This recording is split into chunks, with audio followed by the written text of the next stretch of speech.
Hi there, Chris Whelan at the Center of Business Excellence, building better businesses and building better business results. Day 20 of 20 days of growing your business in a financial pinch. Today we're going to talk about the final thing, and it's actually excellently timed. It's to make sure that we do continuous improvement. So although this is the end of this particular series, the reality is that we're finishing on a topic which says never finish. Basically, always be looking for improvement. And why is that important? Well, because eventually, no matter what you do, you kind of get a diminishing return curve. And when you get that diminishing return, because you've exhausted the current incarnation, if you like, of your business systems and your processes, that's when you want to look for the next thing. What did Robert Kennedy say, or John F. Kennedy, I think? The time to fix the roof is when the sun shines. And similarly, the time to innovate is when your business is going well. Right? Don't wait for the sort of economic winter when you're under a crisis. Continually innovate. So it's a key message. So again, sticking with the five strategies. Strategy number one: promote a culture of learning. Right, in your business. A couple of days ago, we spoke about promoting a customer-centric culture. But in your business, in your organization, make sure you promote a culture of learning. If you do that and you totally ban the words "I know," which shuts down learning, and instead you replace them with "isn't that interesting," and you engender curiosity, you'll have your staff coming to you with ideas, because they'll continuously be looking for new ways of thinking, new ways of knowing, new ways of understanding. So that's strategy number one. Make sure you build a culture within your organization of continuous learning. Strategy number two is make sure that you don't necessarily go for, Rome wasn't built in a day, so don't try and do everything in one day. Go for incremental learning all the time, right? That people talk about 1% per day. Imagine if you, and I know you work more than this, but imagine if you only worked 40 weeks of the year, right? So you took 12 weeks leave. But let's be more realistic. Say we worked 48 weeks of the year, and you took 4 weeks off. Imagine if you did one task every week, one thing that you improved every single week for a year, for 48 weeks. What difference would that make in your business, right? And that's the big question. Incremental learning, not trying to do 48 things in one day, but one thing a week for 48 weeks. What difference would that make in your business? I want to encourage you to think about that, because that's strategy number two. Think about what things you could be doing. And if you want to get help to do it, give me a shout and we'll make sure it happens. Because that one thing a week, you look back and you go, wow, fundamentally different. So that's strategy number two. Strategy number three: look for feedback regularly. Go out and ask people, what have I done right? What have I done wrong? What could I improve?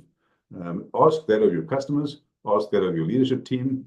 Ask it of people that you trust. If you've got an advisor, you've got a mentor or a coach, ask him or her. And actually get your teams to be doing the same. Right? It starts with you as the business owner, obviously.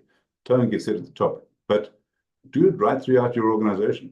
And people keep asking, how do we improve? How do we improve? How do we improve? And be open to feedback. Right? And I think it's very important to recognize as well that it's feedback. It's not criticism.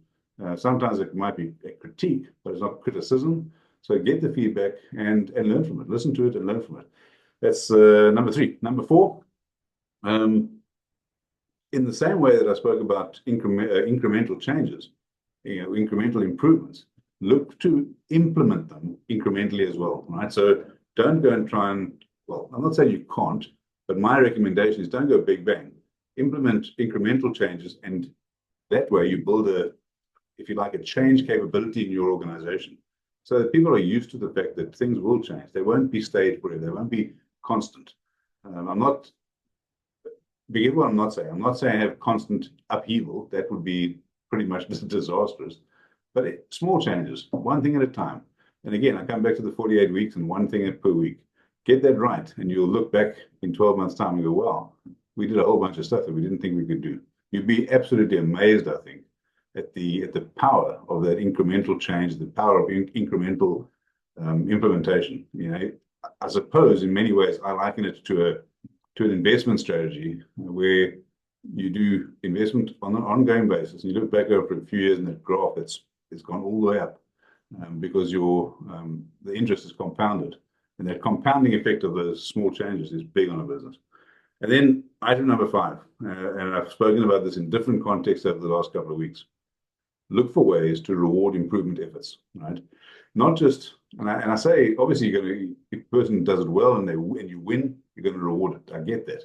But also look for ways to build a culture where people are giving it a go. They're actually trying.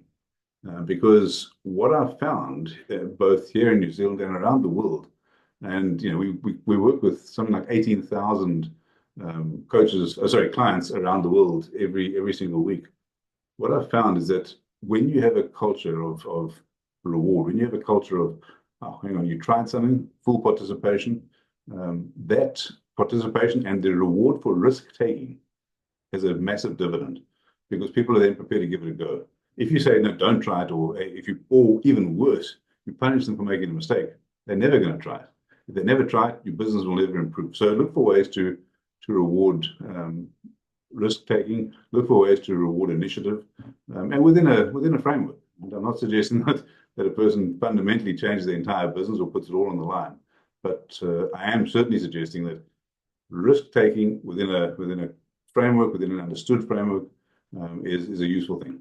Have a fantastic day. I hope the series has been good for you. Grab some time in my diary. We can have a quick chat, a bit of a discovery call if you want it, and look out in the next couple of weeks for a particular program that I'm going to put together, giving away a whole bunch of coaching, and I'd like your help to do it. Thanks. Cheers.